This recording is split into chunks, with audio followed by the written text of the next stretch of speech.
Hey, good evening. Welcome to the October 15th Jurupa Unified School District Board of Education meeting. Roll call, please. President Garcia. Here. Here. Trustee Bennett. Here. Trustee Ortega. Here. Trustee Rutherford absent. Camille Carrasco. Here. Janai Hernandez. Here. Jasmine Vega absent. Thank you. Ms. Ortega, will you please lead us in the flag salute?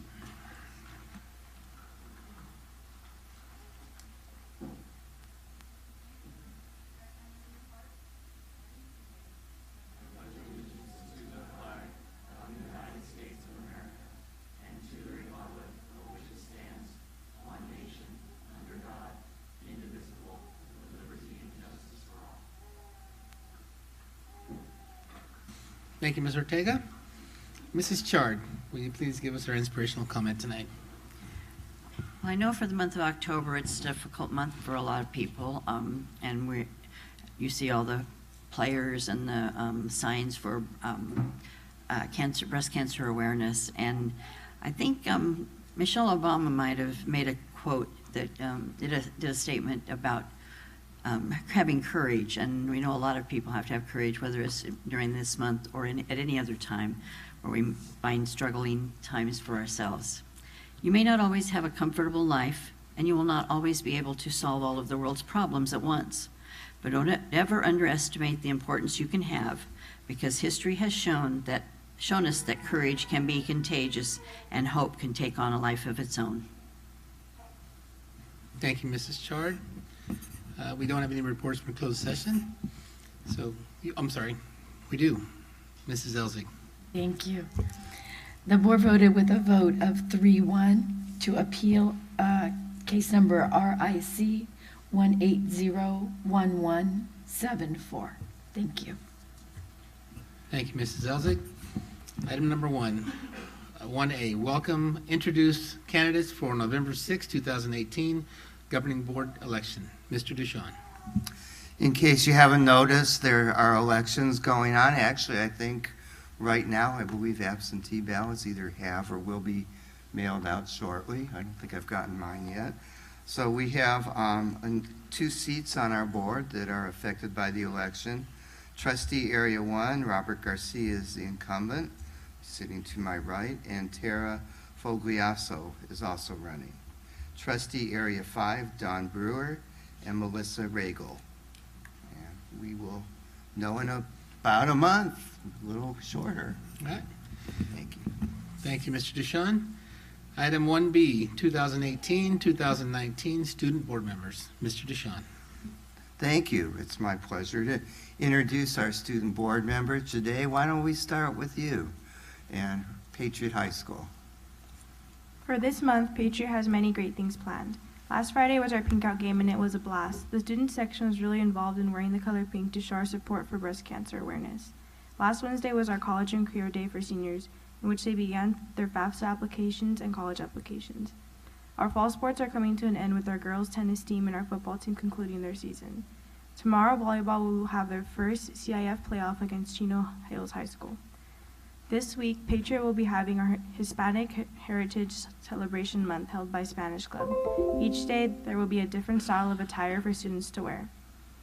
Later in this month, on October 27th, Avid will be hosting our Halloween Fright Night Dance. This Friday, our choir is going to be singing at the First Congregational Church. And this Thursday, along with other schools, we will have the Great Shakeout at 10:18 a.m. to ensure that our students know the proper safety procedure in case of an emergency.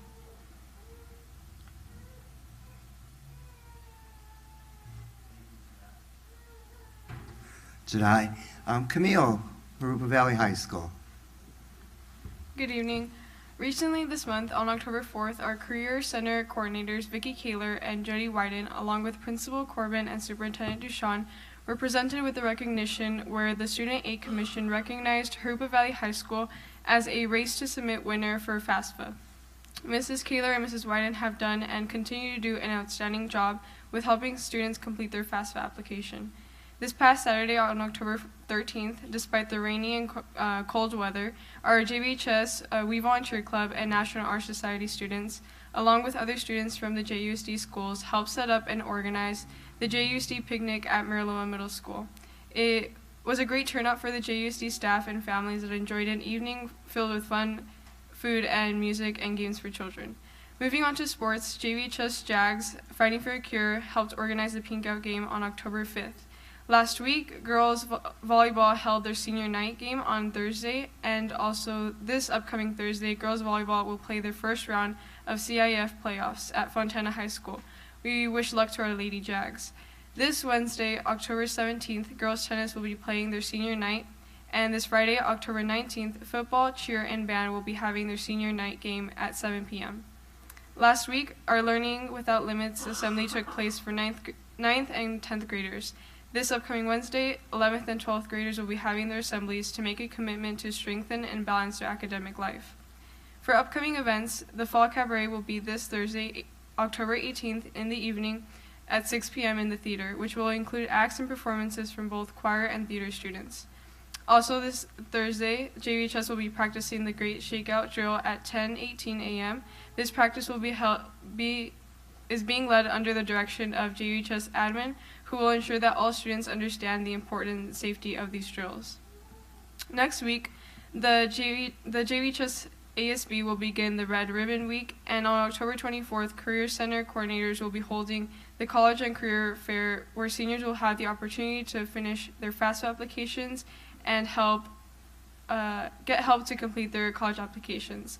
And to finish off, the Jagmigos are organizing the Noche Cultural Dia de los Muertos for November 2nd at 6 p.m. in the JVHS gym. We are looking forward to this amazing event filled with Day of the Living Dead festivities, food, music, and folklorico dancing. We hope to see you there on November 2nd. This concludes today's report. Thank you. Thank you, Camille. Thank you, Jedi. We appreciate having your reports. Keeps us in touch with your schools. And I also want to add that Principal Corbin is here, and I did have the honor of going to Sacramento with Principal Corbin, Counselor Vicky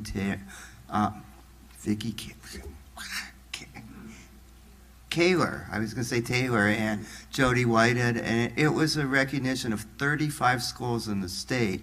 And about half of them were actually like charter schools and academies. So of comprehensive high schools, there were maybe 15. That is quite an honor. For those of you that don't know, FAFSA is the gateway to college. You don't fill it out, you're probably not going. It's where you get your financial aid, your grants, and your scholarships. So kudos to Jurupa Valley High School. Thank you, Principal Corbin. And thank you, Camille. And thank you, Jedi. Thank you, Mr. Deshawn. And as Mr. Deshawn said, just want to follow up quickly with Mr. Deshawn said. There's so much going on in the district that we don't always know. We don't have a calendar probably big enough, and so we appreciate all your updates and telling us what's going on. So thank you. All right, number 2, recognition. 2A, recognize Best of the Best for August and September Employee Recognition Program. Mrs. Hernandez.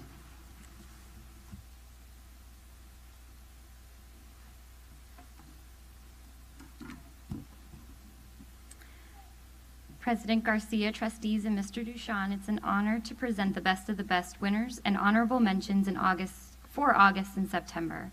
The committee took many nominations from around the district, and it's a great pleasure that I share the Best of the Best with you tonight. I ask each of them to come forward as I call their names. Our first recipient tonight is Cindy Clark.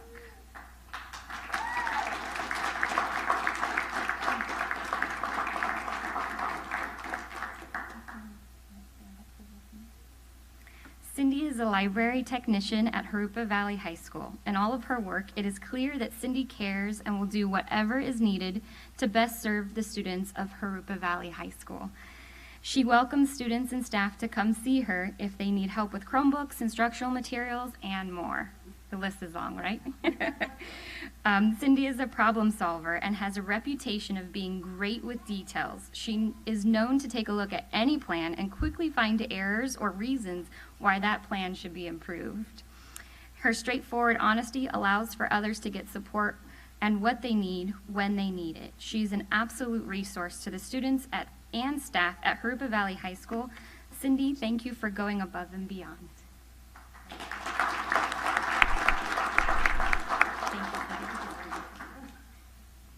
Our next recipient tonight is Crystal Freeman.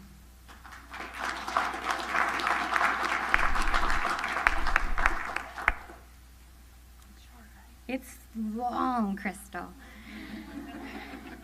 Crystal is an administrative secretary here at the Ed Center for Technology Department.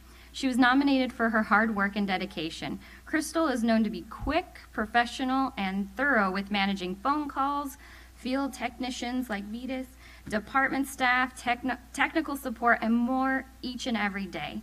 Many JUSD employees, including myself, call Crystal on any given day with a wide range of questions, and she makes everyone feel like all questions are important to her, even the ones that seem to be small, such as, how do I reset my password again? Or please help me, I'm locked out of my computer. When staff speaks with Crystal, we often leave the conversation in awe of how much she knows so much about so much. Her technical support is always provided in a warm and welcoming way, which encourages JUSD employees to continue seeking her support. Crystal certainly represents one of the Harupa's best of the best. Thank you, Crystal.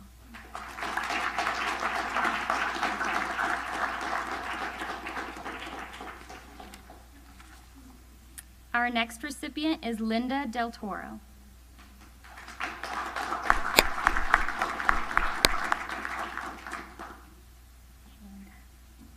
Linda Del Toro is a counselor at Mission Middle School. Linda is a counselor that is supportive to students and families in our community. She takes pride in individually counseling students on academic requirements and is always willing to help.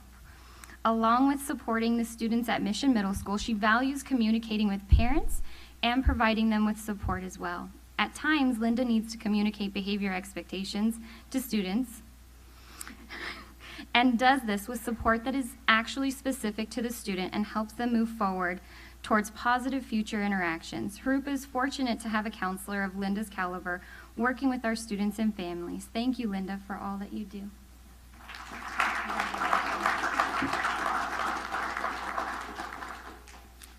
Our next recipient is Ernie Valenzuela.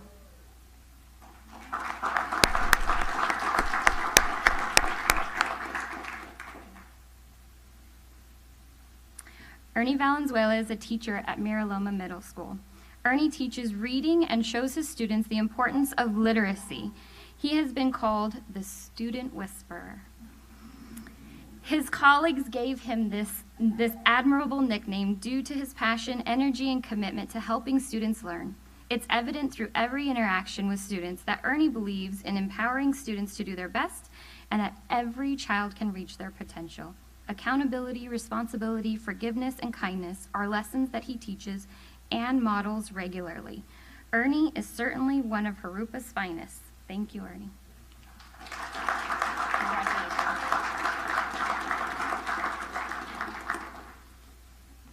Our next recipient is Sylvia Bottom.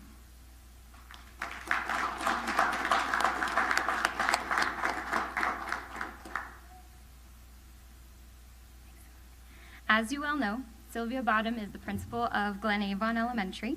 Sylvia is dedicated to the success of her students and will find fun ways to support and motivate her students and staff. She's full of ideas, I know because I used to steal them, on ways to support her school being an Avid Elementary. Sylvia's idea and implementation of Avid Elementary at Glen Avon has resulted in a growing number of students believing they will have the skills to go to college someday if they choose to.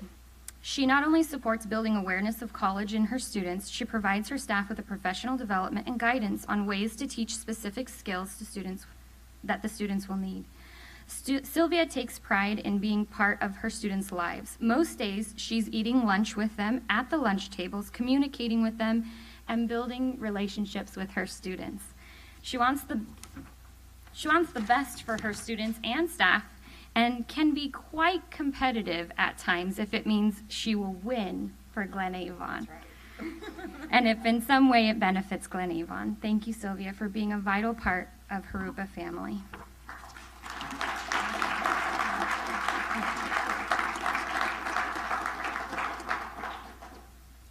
Our next recipient is Joan Lauritsen.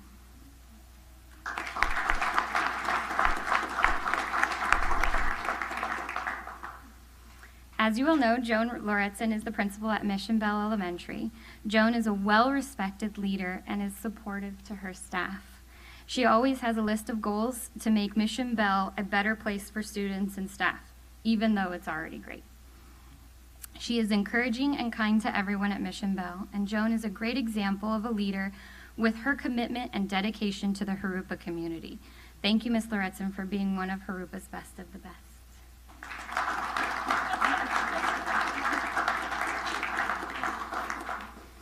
At this time, I'd like to also recognize those employees selected as an honorable mention. If you're here, please stand at your seat when I call your name. Rebecca Gomez, bilingual tutor from Mission Middle. Pam Whitman, database analyst from the Ed Center. Denise Williams, secretary at Nueva Vista. Jamie Billings, speech and language pathologist from Peralta. Kelly Dodd, teacher from Haruka Valley High School. Tammy Patterson, teacher from Rustic Lane. And Lorraine Mooney, director of curriculum and assessment. Thank you again.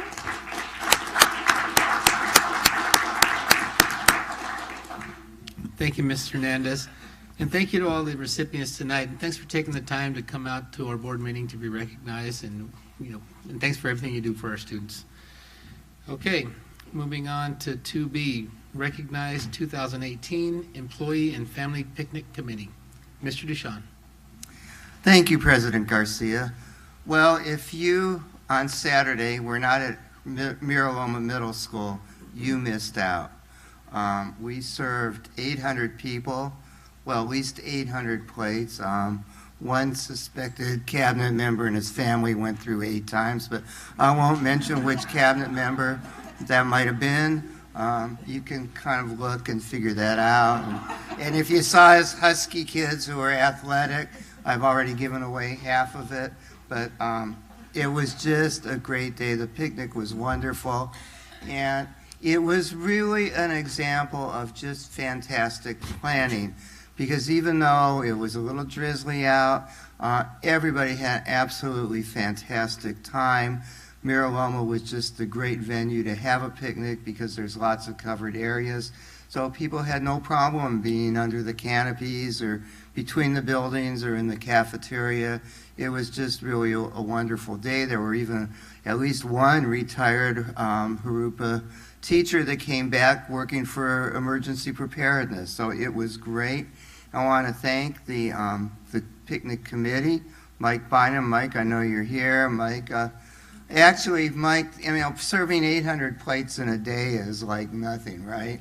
Yeah, it's not anything like, what, 25, 30,000 when you had breakfast, everything. So Mike can do it. Denise Collins, we'll come back to Denise. Misty DeVore, I think she's here. Carolyn Dodd, Betty Leach, Richard Leach, who was not only part of the committee, but part of the band, and I'm going to talk about him a little later. Jeff Lewis, Jeff, you're here. Thank you for everything. Javier Trevino and Daniel Whitman. I just have to say, I don't know how Denise does it, because none of my work ever slips through the cracks during the picnic, and she's everywhere. So, and the day of the picnic, everything runs smoothly, although I'm sure Denise is still issuing corrections, not orders. She wouldn't order anybody, but gets it done, and it was just a fantastic day. I think it's really become part of the Jurupa Unified culture. And I just have to say personally, I just love seeing people and their kids and their parents and their grandparents.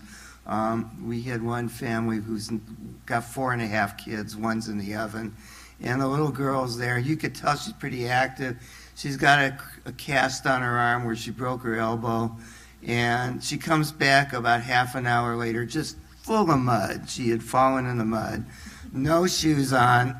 Dad says, "Do you want to play more?" "Oh, yeah," and she runs out, cast flying in the air and mud all over the place. But that's what it's all about, and it's just really wonderful to see our families there, and just what a wholesome place Jurupa Unified can be, and what a great place it is for the families that I know we support our employees, but all of you, we support your families too. And so it's a great day. Thank you, picnic committee members, and just great planning. I want to thank the students. because Oh, yeah, and actually, let's see, Camille, you were there, and you were watching the staff, watching the students watch you, and you were in charge of everything. So those of you who had duty with the what do you call them? The blow-ups or whatever. Inflatable. Inflatables. Camille was in charge of those, even though a couple principals thought they were. It was Camille. And we had our cheerleaders there, ROTC. Every year, the students who sing from Rubidoux High School, I think they couldn't get any better, and I'm nearly in tears when they're crying. We had a duet this year, and Mr. Lynn's students just were absolutely, it's just incredible. I could go on and on. What other group did I miss? The students? No, it's just that the students, we couldn't do it Without the students, so it really is an all-out effort. Lots of our classified staff, our teachers, our managers, we're all there supporting the picnic, and it's just a great day. So thank you all who participated.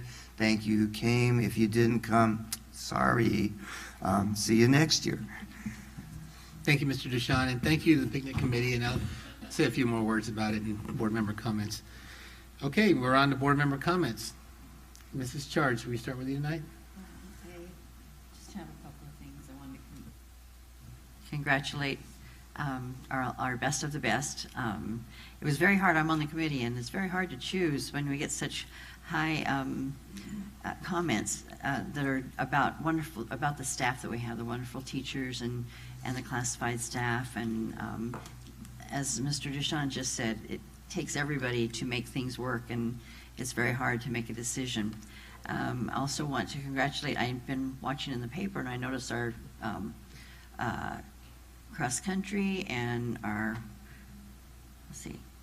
sports teams, a lot of our sports teams are doing really well. So congratulations to all the high school teams, and some of them made the finals, so good luck to them. Hopefully they'll go on and possibly bring us back a championship. I was unable to go to the picnic, so I did not make it there, which is disappointing because I know it's always good and it doesn't come around but once a year, so I have to wait till next year to go to it. But I'm sure it was very good. That's all I have tonight. Thank you, Mrs. Chard. Mr. Mendez. Thank you, Mr. President. I also would like to extend my appreciation and the job that Ms. Corbin is doing over there at her school, particularly in her recognition that she and her staff and, of course, students merited in regards to the FAFSA applications is really critical for us to encourage our students to pursue higher education and their families, and that, along with the counseling system that they have going over there, is really, I'm sure, making some great strides in that direction.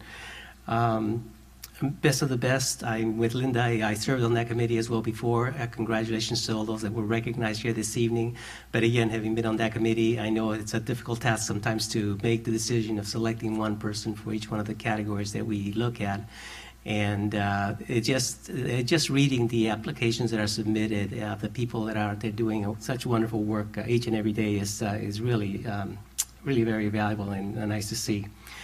The picnic, I kept eyeing the sky just like a lot of others of us that day, and I thought, are they still going to have this? Are they still going to have this?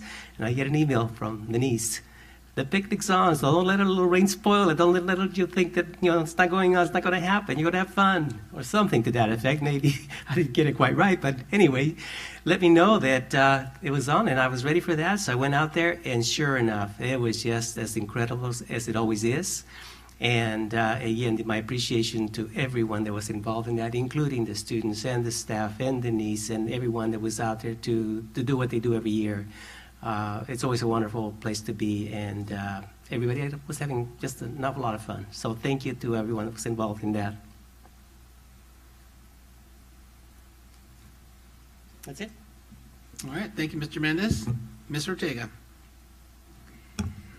And same, I wanted to congratulate all the recognized and thank our students. I was in a conference last weekend, and we really got to reflect that the work that we do is really to you guys, to the students, that, you know, we can have the best programs, we can have the best schools, we can have, hey, the best district, but if we don't have dedicated teachers and students like you who are here, you can be at home, but you choose to be here and inform us and give your best to going back to school every day.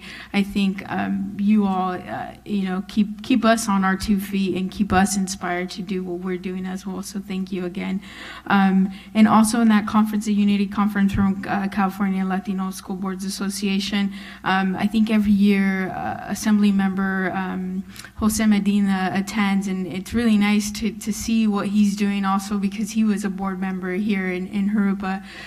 So it's really nice to hear how he has grown and always representing as well, you know, our area and our district. And I'm looking forward a lot to the CIF games. Hopefully we can attend some of those, and we'll leave the rest for later on. Thank you. Thank you, Mr. Ortega. Just a few things to report on. Been a pretty busy week. Tuesday, an opportunity to go across the street here, the Jurupa Area Recreation and Parks District disaster planning. Well attended. It was a pretty nice event. Got to see the fire trucks. You know, it's always cool for the kids, and so had an opportunity to do that and see a lot of folks from the community. And Wednesday, well, we had the candidates forum on Wednesday at our new school, Del Sol. That was really nice. Got to see all the candidates running for local office and all the way up to assembly and also county supervisor. So that was a pretty good event. Nice way to showcase our new school there. And Thursday, 2 events. One was the chamber luncheon here in town, and Assembly Member Cervantes attended there and kind of gave a legislative update and a lot of great things. She also mentioned some education updates and some of the bills that she's working on. So that was a great lunch as well. And then the afternoon on Thursday, ribbon cutting over at the splash pad in Rubidoux. So they haven't had, I think that might be the second water feature type park in the district in Jurupa. And so there was ribbon cutting there. So, I mean, the parks have come a long way in the past couple of years. And so, and Assemblymember Cervantes was there as well, so that was nice to see her attend that. She had quite a role in securing that funding for the parks. And Friday, I had a couple of family picnics I attended. First was at Pedley Elementary, probably the most I've seen. I think all the kids came out to that. The quad was pretty full. I got to see some old teachers, my students, not old teachers, but teachers from the past. My kids went to school there, so it was nice catching up with them and hanging out with them for a little bit, eating a little dinner. And then Friday, Indian Hills. So the principal of Indian Hills used to be at Pedley, so I've known her for many years and got to talk to some PTA folks there and had a fun time hanging out there. And last on Friday, I had an opportunity to go to the VFW, which I go to mostly every Friday just to hang out for a little bit. Congressman Mark Takano was there, and he actually stopped by for dinner, so a nice opportunity to hang out with the congressman and talk about education, and I kind of want to lead into that as far as, you know, the election's coming up, and whoever you decide to vote for any office, I don't care, just governor on down, just ask them what's their point of view on education and increasing our funding and doing more for our students. You know, some states actually have double the funding per pupil in California, so that's quite a huge gap. So you know, make sure you tell your candidates, you know, how do you feel about education and when you decide on who to vote for. And Saturday, the last thing was the picnic. Great event, and I got the email too from Denise, as Mr. Mendez mentioned, rain or shine. And I always volunteer at the petting zoo, and so I said, well, okay, I'm going to have to wear an umbrella or something. And unfortunately, it was too wet for the animals, so I got a day off. But it was great to see all the families out there and everybody just talking to each other and having a great time. And Camille, I see Camille everywhere, I think. And I appreciate you coming out with your students out there at Jurupa Valley. And last thing, I know I said only a few items, but I looked at the donation list today, and I want to thank the Riverside Republican women. They They donated 1,550 dictionaries, as they do every year, to our third graders as part of the dictionary project. And so, I mean, that's really great, so the students can have a dictionary to take home. And I think they may have one to keep at school. This way they have an extra copy, so that's really a nice thing that they do. So, and that's all I have for now. So, okay, moving on to number 4, public verbal comments. Start with you, Mrs. Olguin.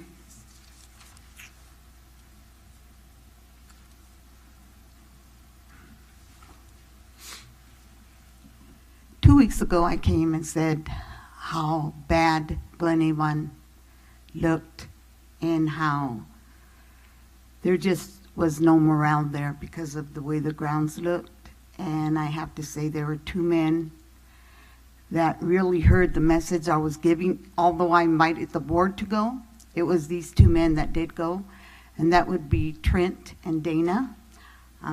I heard Trent had a really good day in the morning the next day, and I appreciate everything that you did. It helped with morale, and it helped the kids be more proud. And Dana also, he looked at areas that needed to be tended to, and I'm glad to say they are getting tended to. When I come and speak of the bad, I also like to come and speak of the good, so that people can see that we do have members here on staff who really care and are dedicated. And these 2 men have really, really been dedicated. When they hear something, they listen.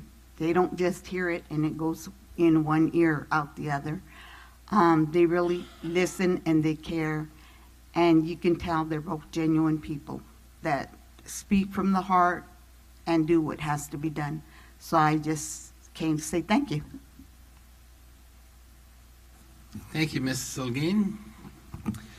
Appreciate those comments. I'm sure Mr. Toland and Dr. Hansen appreciate that as well. Okay, the next one I have here is Miss Adriana Kingston.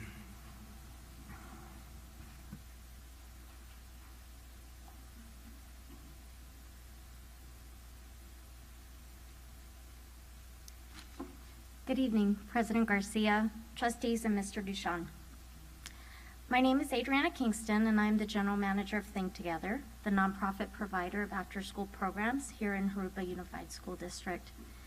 First, on behalf of our Think Together staff, I would like to thank you all for your support and the opportunity to bring our after-school programs and expanded learning programs to the children of your district. It is truly an honor to serve this community and a joy to watch the children of Jurupa Unified School District flourish as students and as young people. On October 25th, next Thursday, Think Together is taking part in a nationwide celebration called Lights On After School to showcase after-school programs and the important role these programs play in the lives of children, families, and communities. Think Together was formed over 20 years ago when one community in California expressed a need for their children to have a safe place to go after school. Our founders saw that some hardworking parents still lacked the means to pay for after-school programs, and many children had no one at home to supervise them. These children did their homework without additional support and often would fall behind their peers at school. Today, Think Together delivers a program that not only provides a safe place for children to go after school, but also provides homework, help, and academic support, healthy snacks, physical activity, and enrichment opportunities to explore new innovative subjects like robotics and coding. Millions of families across the country depend on after-school programs, but lawmakers in Sacramento question the value of after-school programs, and they continue to be underfunded and at risk. Think Together is leading the fight to a secure, sustainable statewide funding solution for after-school programs, and our Lights On after-school event will bring greater awareness to our collective cause to ensure that children in Jurupa Unified School District and all over California have access to high quality and well-funded after-school programs. I would like to cordially invite you to experience the power of after school by attending our Think Together Lights On after-school event on October 25th from 4 to 6 p.m. hosted at Peralta Elementary School. We encourage you to join the children, parents, staff, and community members whose lives are impacted by after-school programs each and every day. Thank you for your time, and we hope to see you on October 25th. Thank you, Ms. Kingston. Mr. Ducharme? Thank you very much. Think Together has been a partner of ours for many, many years. It's, as you mentioned, you didn't mention his name, Randy Barth, and his wife started Think Together. He was a stockbroker at E.F. Hutton, and those old commercials when E.F. Hutton talks, people listen. Well, when his community talked, Randy Barth and his wife listened, saw a need for after-school care, gave up his career as a stockbroker, and founded probably the foremost provider of after-school care in the United States. And you have been a partner of ours hand in hand at all of the schools that qualify for the funds for, I'm not sure, it seems like maybe all 20 years. I'm not sure of that, but we'll just say that for the record. And you work hand in hand with our principals and the school community. So thank you so much for your service. All right, thank you. That's the last speaker card I have. Anyone else would like to address the board at this time? Okay, seeing none, we'll move on to item number 5, administrative reports and written communications. First one, 5A, facilities update presentation. Dr. Hanson.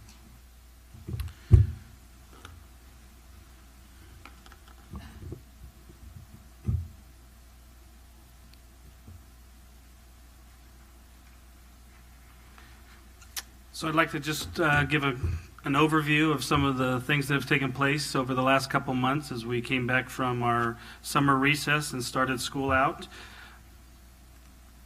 This here is a snapshot of some of the work orders that were completed. This kind of gives you a year's view from last October to this October in the various categories.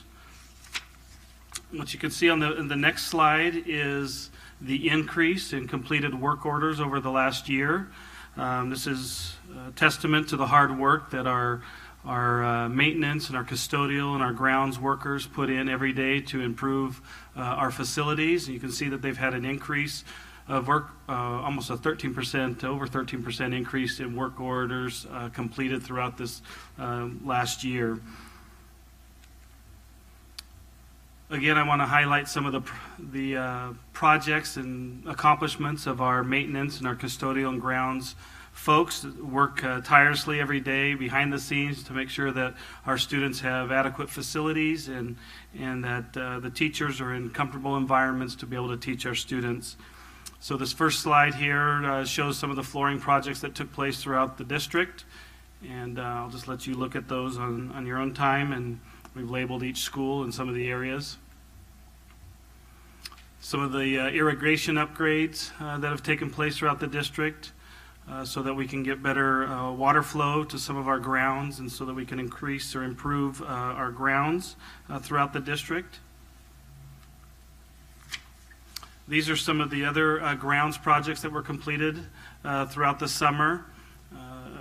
We have Mission Bell, the new field and track at Mission Bell. The construction really tore up the field throughout the last 18 months, and so they went in and were able to get sod down and cut a new track for the students about a week before the students returned back after summer recess, and then the same with Peralta.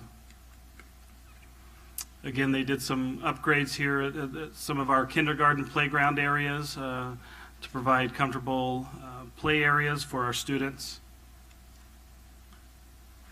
Some roofing projects that took place.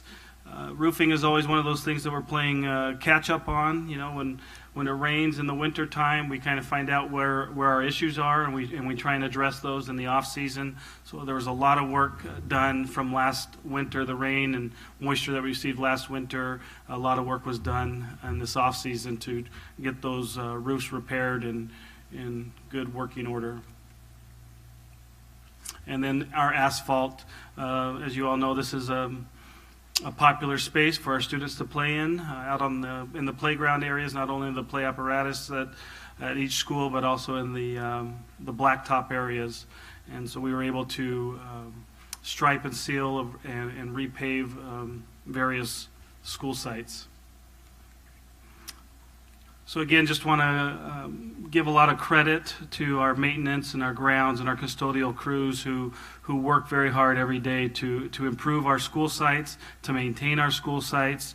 And a lot of times they're in the background. They're not always seen. It's after hours, but they work very hard in order to support our students. And so I want to make sure that they receive the credit that they are due. Next, I'd like to get into our Measure E projects to update you all on the progress of each of these projects.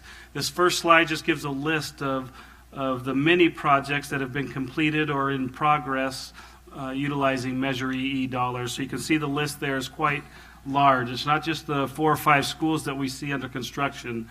There are a lot of other projects that have taken place, including technology, infrastructure upgrades at all of our campuses to support Chromebooks, which are also supported by Measure E dollars, safety and security upgrades, playground upgrades, to name a few. The next slide shows Ina Arbuckle. We are finalizing this project. We anticipated the goal was to be done in December, and we are currently tracking much earlier than that. This project we hope to finish by the end of this month, possibly mid-month of November. So we're approaching the finish line at Ina Arbuckle. And you can see not only the exterior upgrades, but the bottom pictures are pictures of the library, the inside of the new library, which was the former office. Ms. Chard might recognize some of those spaces. Here is Mission Bell. This project is tracking to close out in December, at the end of December, and we're tracking on that timeline at this point. The office, the new NPR, and the classrooms are finished. We are now completing the renovation of what was the old NPR into the new library and teachers' lounge. So that is currently still underway. Jurupa Valley High School Innovation Center, we had 2 phases, if you recall. Phase 1 we finished up last December. Phase 2 we finished up at the end of the summer. We are now just awaiting the final items, the equipment items that will go into the construction academy. But this facility is pretty much finished. We're just closing out the final contracts, the individual categories of contractors. One thing to point out here is that we did have an estimated project budget of $10 million for this entire project, and we will come in significantly underneath that budget, probably in the $8 million, a little over $8 million range. So that's a positive on this facility that we were able to stay well under budget.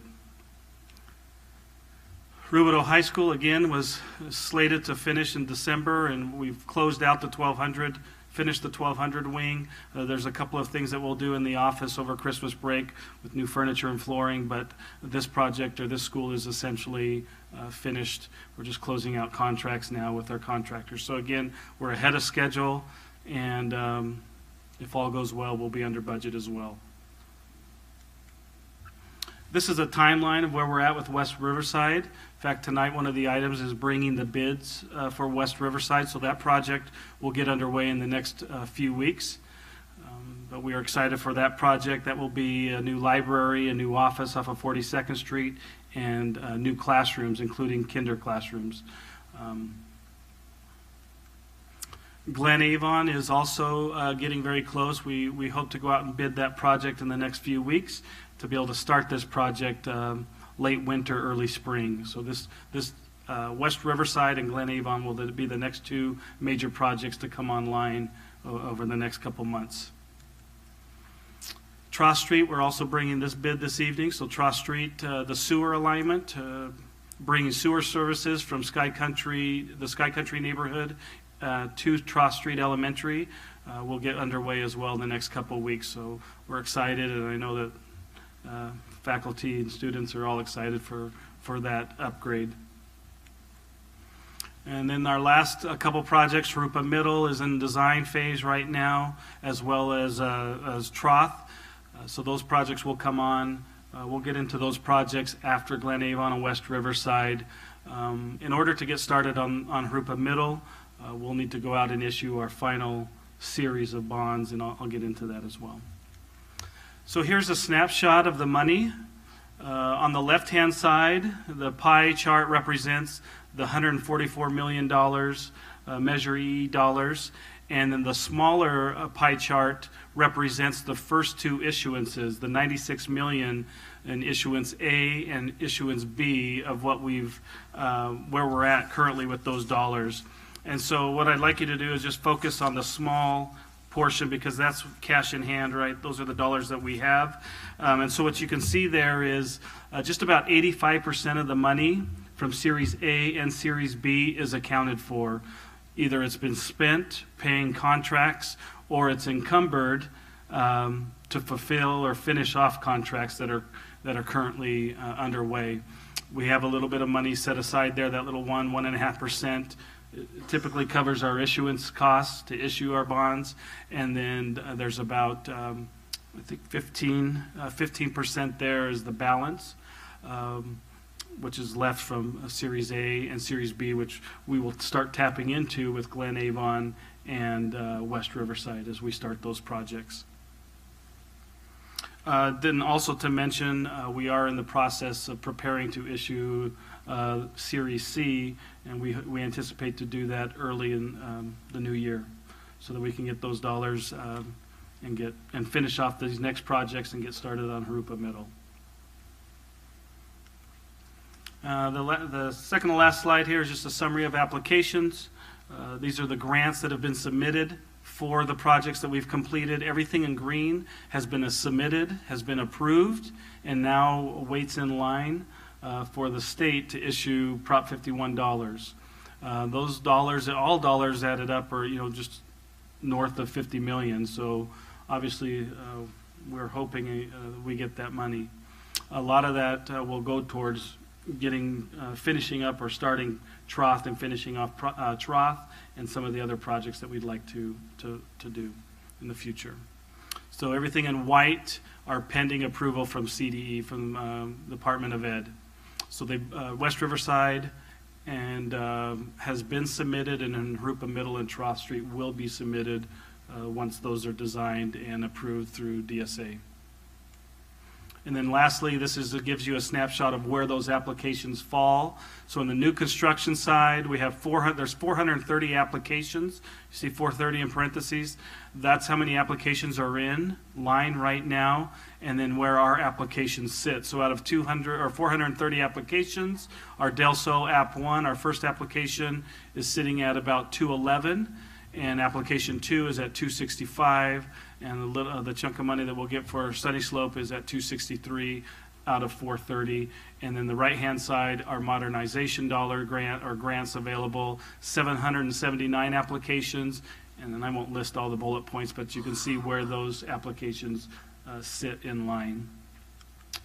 So that's essentially the update for facilities at this point. And I think it's important to point out that this information is, at least the EE information is the same information that the COC committee receives on a regular basis, about quarterly.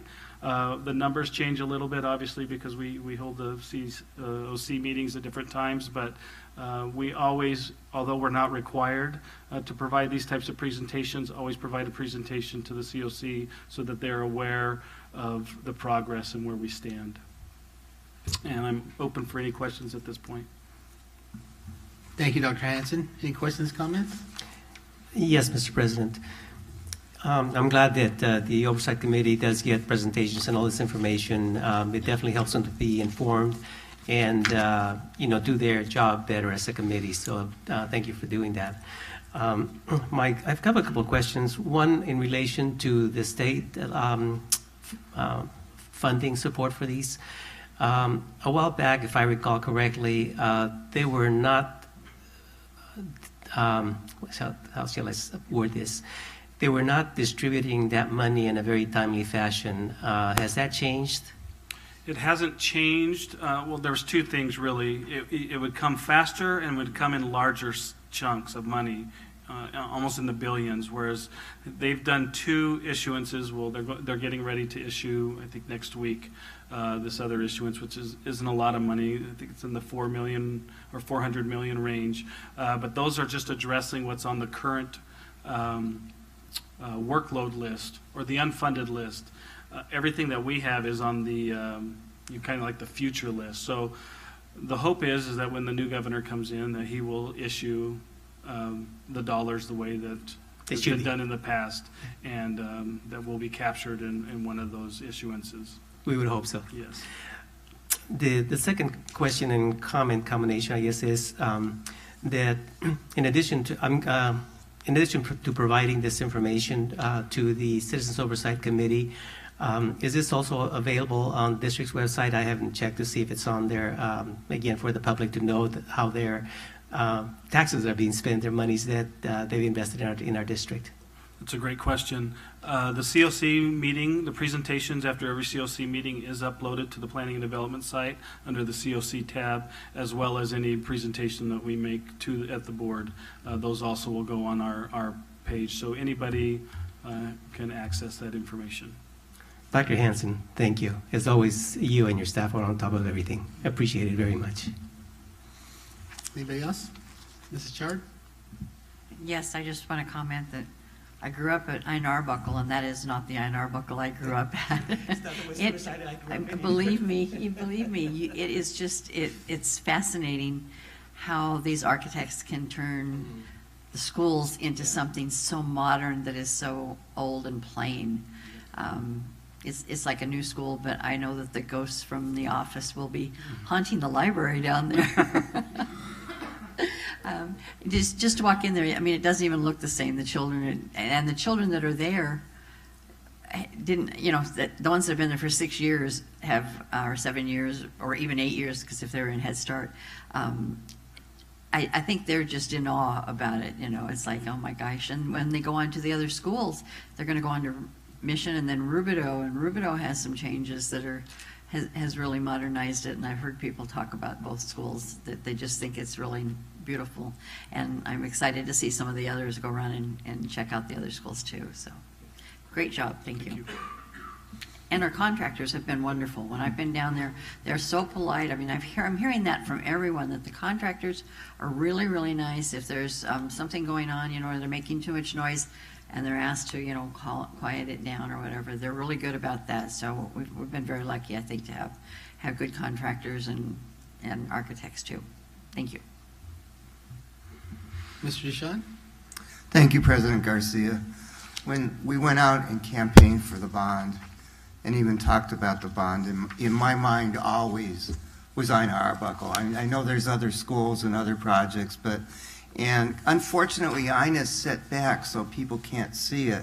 But as those of you who have been there know, it was an old kind of, I don't know, hospital green or something. I just remember all the buildings in the 50s were painted that color. It was concrete, and it was always well maintained, but just old. And it's sometimes a matter of just coincidence that newer schools go into newer communities which tend to be more affluent, and it always seemed wrong to me, just plain wrong. And we really wanted a new school at Ina, and speaking with Dr. Hanson, his staff, the architects, we even thought about tearing down the school and building a new one. But I want to say, if anybody walked through the school and you told them that this was a brand new school, there would be absolutely no doubt that that was true. It looks like a new school. They took it down to the studs. The architects did an incredible job, but I really want to, first of all, thank the board for supporting the bond, for supporting the construction program, and Dr. Hanson and his staff for doing just an incredible job. And it's Ina in particular just was like the phoenix rising out of the ashes. I also want to mention the work that our staff did over the summer. If you didn't notice in the pictures, they were mostly classified staff. And they worked so hard to prepare the school for the students. One day I was out there and our grounds people were putting sod in, and I think my car thermometer said 101 at 1 o'clock in the afternoon. It was 2 or 3 days before school started, and they wanted to make sure that that grass was in for the kids, the teachers too, but we know the kids are playing on the turf. The teachers, maybe later they had a football game, I'm not sure, but I just want to thank all the classified staff that were really just worked very hard over the summer to prepare the schools and keep our facilities so good. I think we take for granted that facilities or school facilities are going to be taken care of. It's not true in every district, I can tell you that. I've been to many schools when I think, oh my goodness, I'm so thankful for our staff, our district, and our board support to make sure that the facilities are in great shape for the schools. You know, the building you enter, the building you study in, the building you spend your time in really reflects, but it also induces the behavior we want in a strong learning environment. So thank you, Dr. Hansen. Thank you, Mr. DeShawn. I just had a couple of comments. I had an opportunity to see Ann Arbuckle this last week, and it's looking fantastic. And I also had an opportunity to see it when they took the walls down, and I think somebody said it had really good bones, and it had it was well built. So, and that allowed us to save a little money there too. But it really looks like a whole different school. And so great work, Dr. Hansen, Mr. Tolan, and also Mission Bell, the other projects. Thank you, Dr. Hansen, for the presentation. It kind of reminds us of where we've been and where we're going, and starting to make our district look really, really good. And 12,000 work orders in a year, that's like 30 a day, a little more than 30 a day. That's fantastic work. And please make sure you relay that to the team, and we really appreciate all their efforts each and every day. And that's all I have on that one. Thank you again. All right, on to 5B, review GASAB 75 requirements and actuarial report for other post-employment benefits. Mrs. Ford. Thank you. Under GASB 75, government employers are required to report their other post-employment benefits, costs, and obligations. In Harupa's case, the other post-employment benefits are retiree health benefits. The district uses a pay-as-you-go plan, budgeting retiree benefits to be paid each year. However, GASB 75 requires OPEB expenses to be accrued over the working career of active employees, and that the accrual is shown as a liability on the annual audit report. Our 2018-19 pay-as-you-go expense is approximately $1.8 million, and Nyhart, an actuarial firm, has completed an actuarial evaluation of JUSD's retiree health program. A copy of the report is included in your backup materials, and it's presented to the board tonight as an information-only item. Thank you, Mrs. Ford. 5C, other administrative reports and written communications. Mr. DeShawn. Thank you, President Garcia. We hire a lot of people from Jurupa Unified School District to be members of our staff in one job or another, and I mentioned earlier Rich Leach. Rich is now wearing his third hat in the district. Those of you who were at the picnic saw him as I don't know if he's the front man in the band. What's Shockwave? Is that? Classic Shock. Classic Shock, okay. They seem to change the name and the players a little bit, but Rich has been at every single picnic that we've had. I know that he's supports the VFW and lots of other things in the community. His wife Betty supports our college and career, which was frankly behind a lot of the work at Jurupa Valley High School. So they're really a Jurupa family. But Rich was a diesel mechanic, and that didn't work out very well. So he decided to be a teacher of diesel mechanics. Actually, he took a leap, and when you think about it, it's a great leap. We have a couple of classified employees that have gone from whatever their role was. Hugo Ramirez went from account tech to I think he's teaching GIS, right, at Jurupa Valley High School. And people who enter with CTE credentials don't have the same classic training. They commit to getting it, and they become remarkable teachers, and Rich is one of them. So he had the opportunity to train a student at Jurupa Valley High School, Isaiah Marquez, and under Rich's tutelage and teaching, he had his first, at least, success that he could see him we hired Isaiah to be a diesel mechanic. So it's great. You know, one of the goals of our CTE program is not that that's the end, but the beginning, and that's a way for them to get a job, maybe support themselves through college, maybe keep that job for a long time. Anybody who's never messed with a diesel engine knows that it's kind of like being a surgeon with wrenches. They're pretty finicky, and teaching kids how to learn to work with them is a pretty tough job. So I want to thank Rich, congratulate Isaiah, and again, thank the board for your support of our CTE programs. Thank you, Mr. Deshawn. I'm glad you mentioned that. I did talk to Mr. Leach, and just our CTE programs have been incredible. I think Ms. Pace said they had tripled over the last 2 years, and I know just across the country, a lot of mechanics. There's a shortage of mechanics. There's a shortage of these blue collar jobs, and it's great that we're supporting those programs, and that we've got such good folks there in the CTE department. Anyone else? Comments? Questions? No? Okay. All right, so we'll move on to the action session. And we should probably refresh our screens here.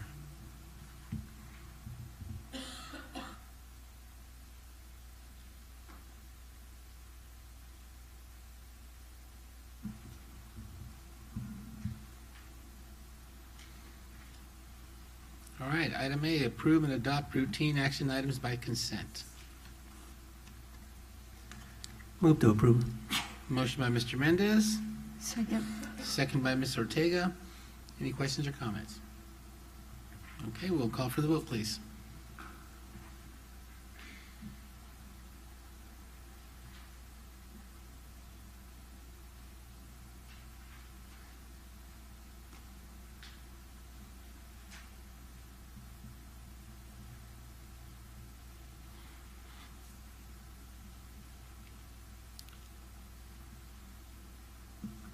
Motion passes 4-0. Item B, award bid number 18-19-01, MO, Security Patrol Services. Dr. Hanson. Yes, we went out to bid security patrol services, and on September 7th, administration on the 19th, the district received and opened 4 bids, and those bids are listed there in the documentation. We recommend this evening that the board award a contract for security patrol services to Alltech Industries in an amount not to exceed $160,000. Thank you. So moved. Motion by Ms. Ortega. Second. Second by Mrs. Chard. Any questions or comments? Okay, we'll call for the vote, please.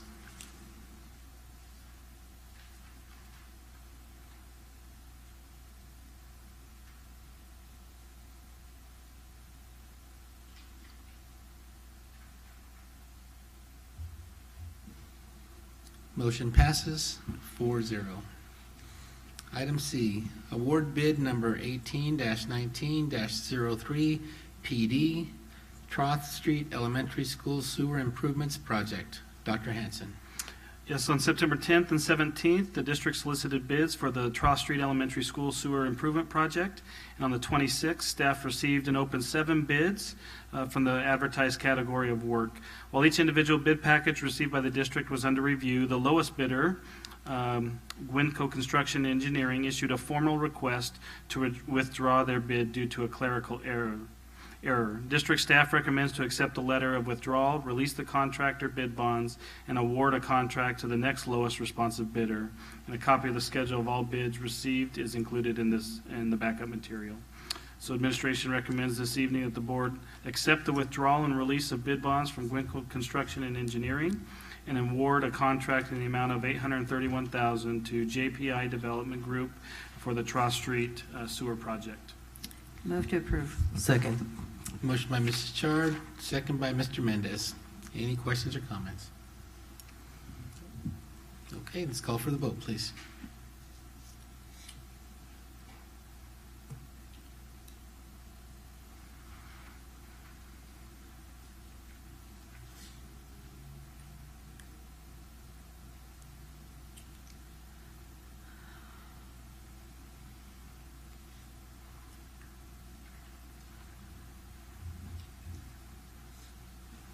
Motion passes 4-0.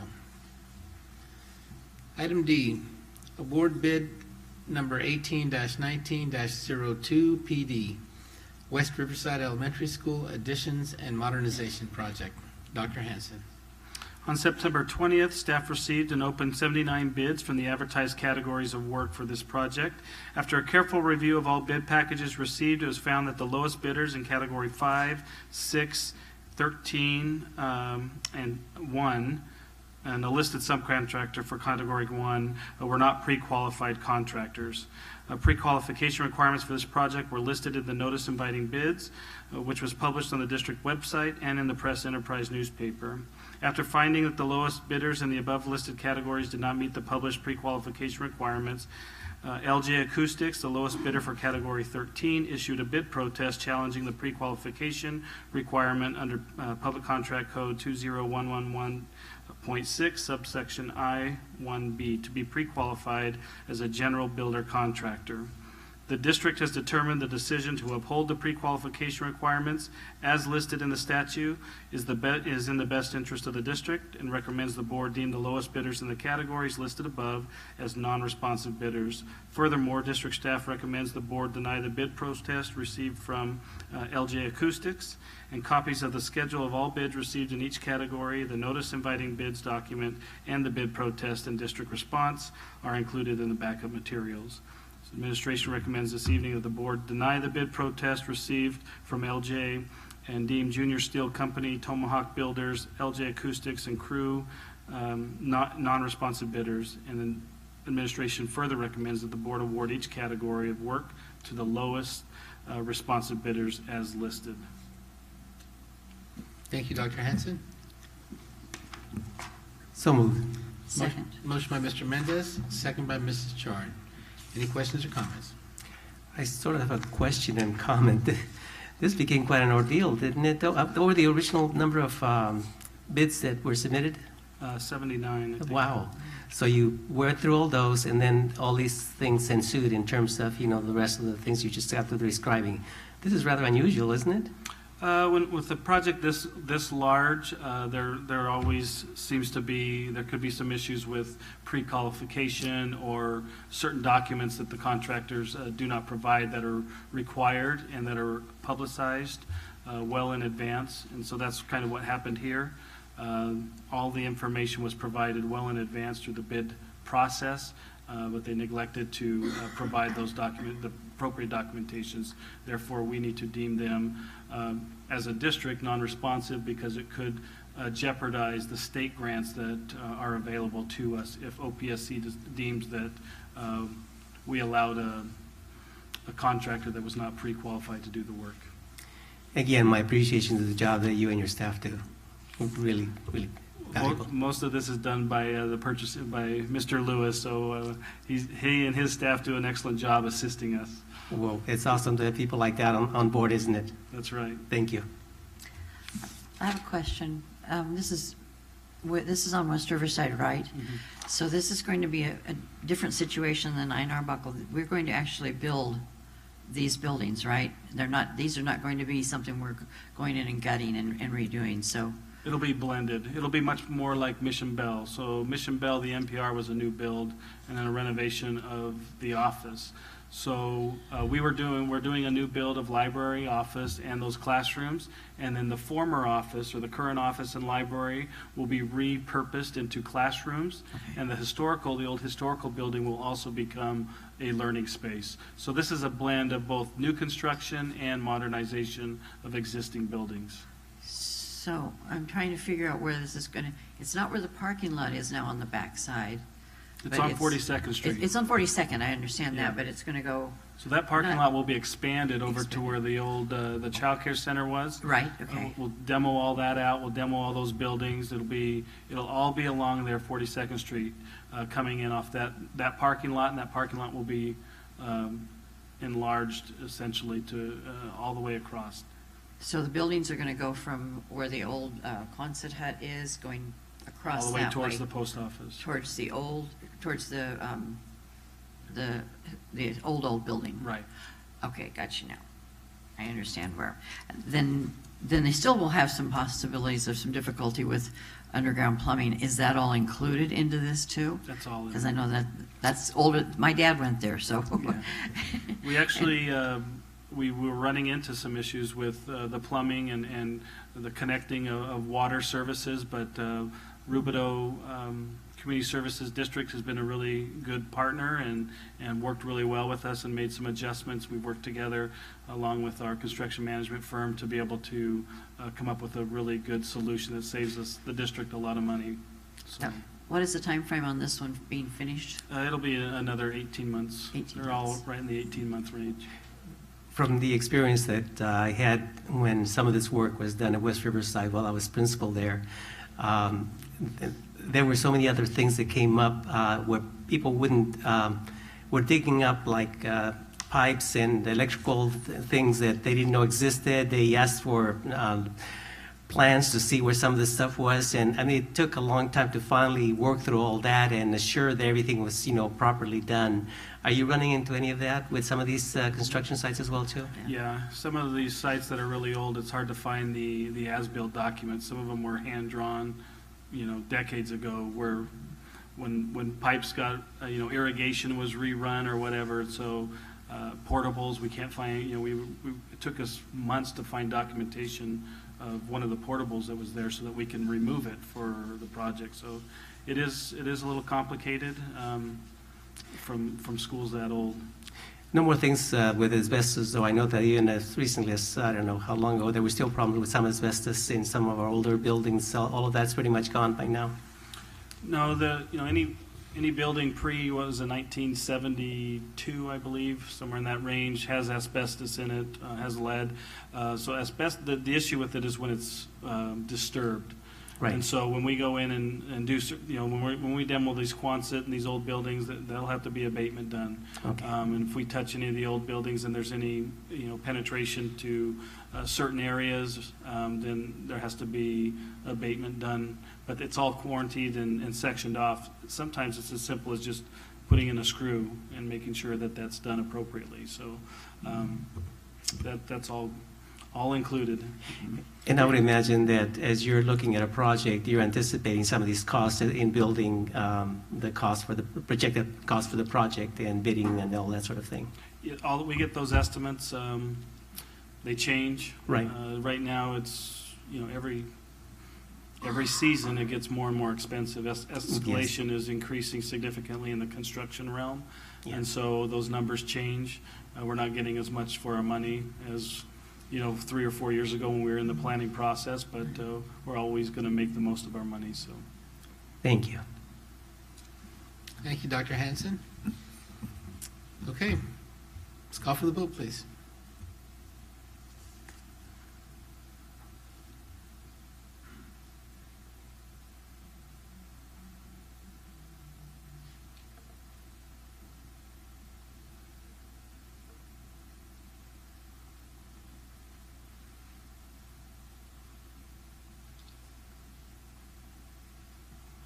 Motion passes 4-0.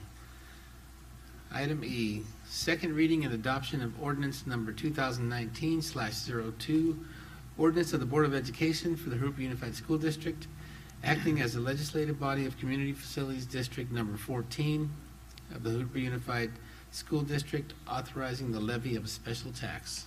Mrs. Ford. Move to approve, since it's a second reading. Motion by Mrs. Chard.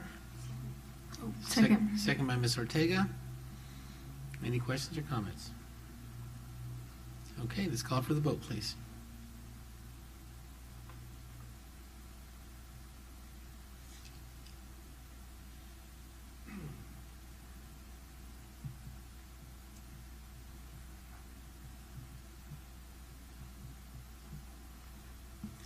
Motion passes 4-0.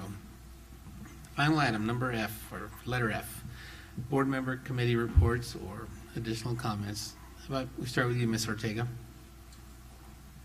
Thank you. Just to add on to what my board colleagues were mentioning for the modernization of these projects, thank you so much, Dr. Hansen and your team, and those who become part of these amazing projects. It really, I think we've mentioned it before, it really makes us want to come back to school and be kids again, and come back and, give our best. These projects just blow your imagination and your innovation spirit, I think, to the million. So thank you for all the work that you've done. No committee reports, but just 2 events that I'll be attending this month will be tomorrow, the Educational Summit in Palm Springs tomorrow, and at the end of the month, Riverside County School Boards Association and San Bernardino County School Boards Association is having a fall joint meeting, and that'll be my first time attending, so I'm looking forward to that. And that's it for me. Thank you. Thank you, Mr. Ortega. Mr. Mendez. No reports today either, but I also do plan to attend the joint meeting of the Riverside and San Bernardino County meeting towards the end of the month, I believe it is, on the 29th or so. And then next week I do have a DLAC meeting, and so I'll have a report on that for our next meeting. Thank you. Thank you, Mr. Mendez. Mrs. Chard. I will be going tomorrow also to Palm Springs to the meeting and going to the joint meeting at the end of the month. But I did want to mention that I'm going to Mission Bell to see them for the first time on the 24th, I believe it, 24th or 25th, I've got on my calendar, for their Red Ribbon Week celebration, and they're having a special flag ceremony, raising their 2nd flag at the school, and they will also be having a Red Ribbon Week door contest, so I'll be helping judge that. I look forward to seeing their new school because I have not been by it since I was there last year, and they had not done any construction, or they had moved them to a smaller office, but so I'm waiting and saving that till the last thing.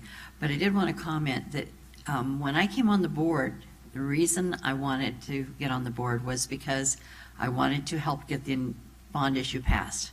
I had attended West Riverside, Iron Arbuckle, Rustic Lane. I knew those 3 schools were old. I know that there's more that are older than those in the district. And with the help of the people who went around to the special meetings for the public and invited them and explained to them what we were going to do, they are the ones who gave us this opportunity. They voted that bond issue in, and if it was not for them, we wouldn't be doing all this, I don't think. I don't think the state had the money, and we didn't definitely have the kind of money to do what we have done to these schools. And I think they should be commended for giving us that opportunity. And it helps the whole area. I mean, if you watch, you'll start seeing things happen in the area. People start sprucing up their houses, painting them, because they're right near that school and they want their house to look as good as the school. It always will start something in the area. So I think it's a good thing if people start respecting what they have and what is around them and what we've done for their children, or maybe for them if they went to school there. So that was my main goal, to be on the board, and I feel like I've accomplished something here. Thank you. Thank you, Mrs. Chard. Just a couple comments real quick. Dr. Hansen, going back to your report that you gave us on facilities, one thing I really like to see is, under budget. And I know it's kind of a balance, you have to plan ahead and all that, but it's really nice to see that you've done a great job with all our projects, you and the team. So I appreciate that. I know the board appreciates that. And I think I got a committee report coming up at the end of the month with Mr. Lewis and team, technology, and also the fall and spring joint, or the fall joint conference with the Riverside and San Bernardino. Looking forward to that. And then this week, Thursday, I've got been invited to an ELAC meeting at Glen Avon, so I'm looking forward to that as well. And other than that, I don't have any additional comments. Mr. Duchamp, anything? Yeah, actually, I do want to thank Mrs. Chard for her comments, because the community has been very, very supportive of our schools in so many ways, and the bond was one of them. I have always thought of schools, all the years that I've been in education, as beyond educational institutions, but economic generators. And it's true, if you actually, as you drive in the Ina Arbuckle, the very first house just before you get to the school, the owner has fixed up the house, made it, spruced it up. And I've noticed kind of a couple other schools in the area, houses in the neighborhood are being spruced up. But, sometimes it's the unseen projects. So I want to just mention Troth. About 14 years ago, I think I was just superintendent, I got a call that the septic tank had overflowed at Troth. Well, I didn't know Troth had a septic tank. And apparently we also didn't know it was a 2-stage septic tank because the second stage had never been opened. And we were cleaning it or draining it or whatever you do to septic tanks as if it were a 2-stage. Well, it didn't make the second stage, and there was a mess at the school. And I just remember one student and parent in particular. The parent is Nikki Ortiz, who I think then moved and her kids went to to Indian Hills. But Nikki, one of her daughters, and it was probably Danielle, who graduated 4 or 5 years ago. Yeah, got her shoes messed up. There were probably more than her shoes messed up. And Nikki asked for a new pair of shoes, and Mr. Chavez said to me, "Are you going to get her shoes?" I said, "Sure, we'll get her shoes." Well, she later on, Nikki and her sister, I believe, started like a Project Kind at Patriot High School. So I don't know if the shoes had anything to do with it, but the Troth Street sewer has been a long time coming, and it's been a very complicated project because it's required working with a number of jurisdictions that is not in the Jurupa Community Services District area. That's why it's not on sewer, so we're pulling a sewer into their area and had to get easements from several of the owners who will get sewer service as part of it, ultimately with the goal of serving that whole area. But it's complicated, and I'm really excited about that one, even though nobody can really see it. So thank you again, Dr. Hanson. We just, by the way, without the bond, couldn't have never done it. I mean, in the scope of a bond, $800 and some thousand isn't the biggest price tag of anything we do, but I can guarantee you it's just every bit as important as new walls and new schools and new roofs. So, and ultimately it will serve a revamped school at Troth Street also. So that was my report on sewage for the night. Mr. President, if I could add just one last comment to that, because I think in addition to what you actually wind up doing with the bond money, it leverages those dollars to do other things that we would have never have been able to do. And so it actually is a nice way to leverage that and take advantage of that. And if we didn't have the list of extra monies in our community, with our community providing for us, we wouldn't have those opportunities. So it has been a tremendous opportunity and trust that the community has put on the board and the staff. And we're trying to do our best to make sure that we maximize those opportunities. So thank you. That bond issue too was written well, because it was specifically stated what it was spent on. Sometimes these things, a lot of the costs go to administration, and this was not going to administration. This was going specifically to repair the old things at the schools. And so we're lucky that at least whoever wrote that bond issue did a good job on that one, I think. And we've followed it to a T. I know that sometimes we've had people question, are we spending it on the right things? Are we doing it right? And I can guarantee you we're watching that, and we know they're doing it. The cabinet and all the people that are involved in the money and dispersing the money, they're doing their job. So I can assure you that we're not going to let anything like that happen, because everybody has a stake in this, not just us, not just the students, not just the teachers, but the whole public has a stake in what we do around here. So that's all. Thank you all. And I want to finally thank one more time and staff and everyone on staff, and please thank your teams for a great job in all areas. It's a great start to the year. And finally, I don't want to forget to recognize Ms. Collins. Thank you for everything. Great picnic. We just finished the food fest, and you went right to the picnic. So great job, and appreciate all your help. Thank you. Meeting is adjourned.